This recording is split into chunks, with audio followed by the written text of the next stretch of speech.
So half of the group have gone, one of the buses is gone. Then we began to take the aid to the children who had been at Chernobyl and were now had been moved to orphanages somewhere, or I can't remember where. And we we went. I remember going into one of the orphanages and meeting these children and asking how old they were, and they were so small for their age. A child of 8 looked more like they were 5, and they were so thin and skinny, but they were so over the moon, to see us and to get toys and so on. And it was moving, and it was very difficult. We did various things in Kiev, but now I want to tell you about how we set off to the next place. So we drove from Kiev down to the Crimea, and there was a law then, I don't know if it's still the case, but there was a law then that buses in the Ukraine had to be driven by Ukrainian bus drivers. So now we had a Ukrainian bus driver, and that led to some interesting situations where often what we wanted and what he wanted would be two different things, but he had control of the bus. I remember the main road from Kiev going south. It was, I think if I remember right, it was 17 hours of driving. It was a very long way anyway.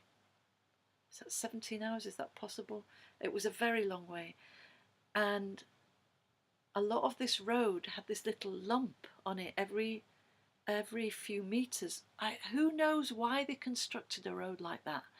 It was so uncomfortable. Literally every few seconds the whole bus went like this, like this. So can you imagine that for hours? For hours. Maybe they built it like that to just put people off from going anywhere. Anyway, we drove and we drove and we drove. And of course we broke down again. We broke down in the night in a village, and the bus driver, he hitched a ride in the night to go and get some help. No, we didn't break out. I think we ran out of fuel. Yeah, I think we ran out of fuel then. And he hitched a ride to go and sort that out. So we woke up early in the morning in this village. I think we were already in the Crimea. And what I remember about the Crimea is how many beautiful, the villages, the houses were painted all kinds of beautiful pastel colours. And it was the time of year when the apricots were ready.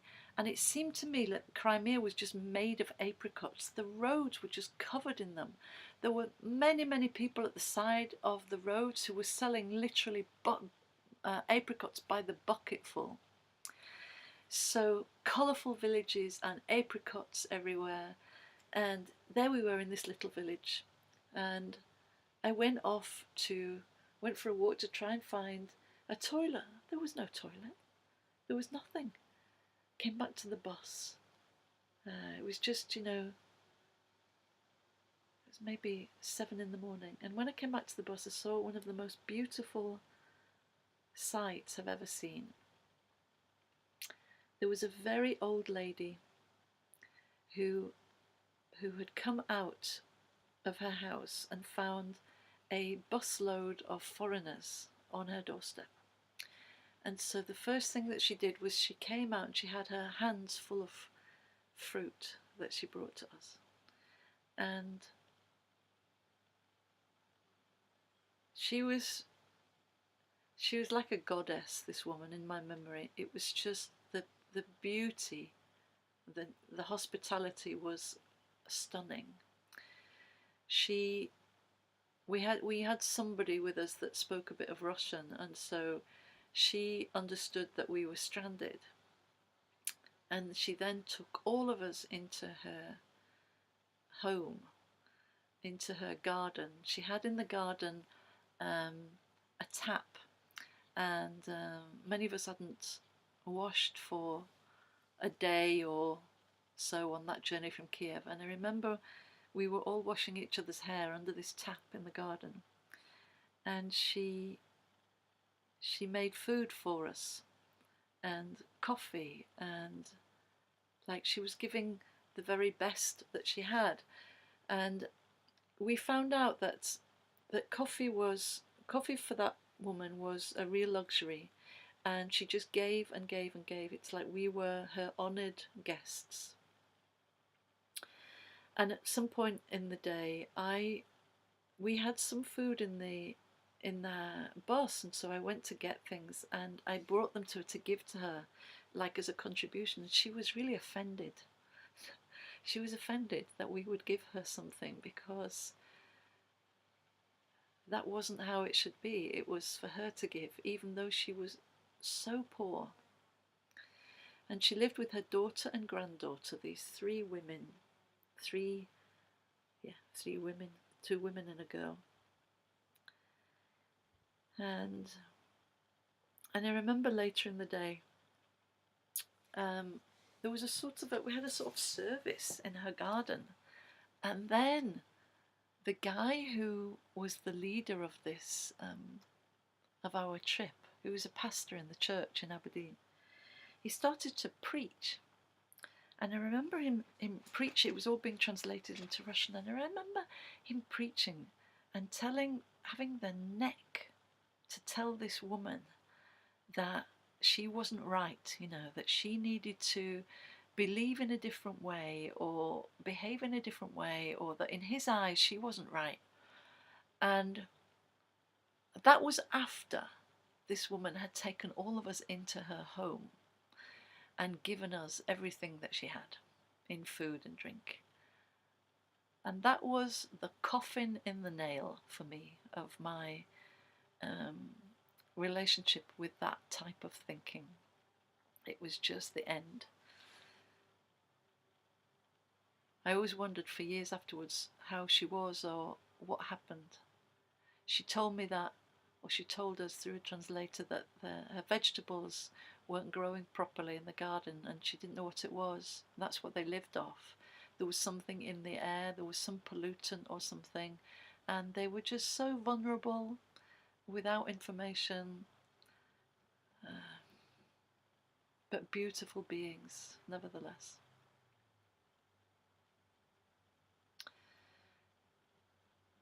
The driver came back, the bus was okay again, we set off, we came down to the sea. And with all the delays that had happened, the group of people that we were supposed to connect with, to have this, signs and miracles time, it was all too late. And none of that happened. None of that happened. None of it. And after some time it was like there was endlessly trying to make something happen, to be some kind of success, to be able to go back to Aberdeen with wonderful stories. And it was in fact just, more or less disaster after disaster. But there was one really humbling moment that I remember. So I'd read up, or we'd been told about how to look after ourselves when we were on this trip. It was the middle of the summer, it was very hot, sunscreen and water, what kind of, to drink bottled water, and to be careful of like ice lollies and ice creams.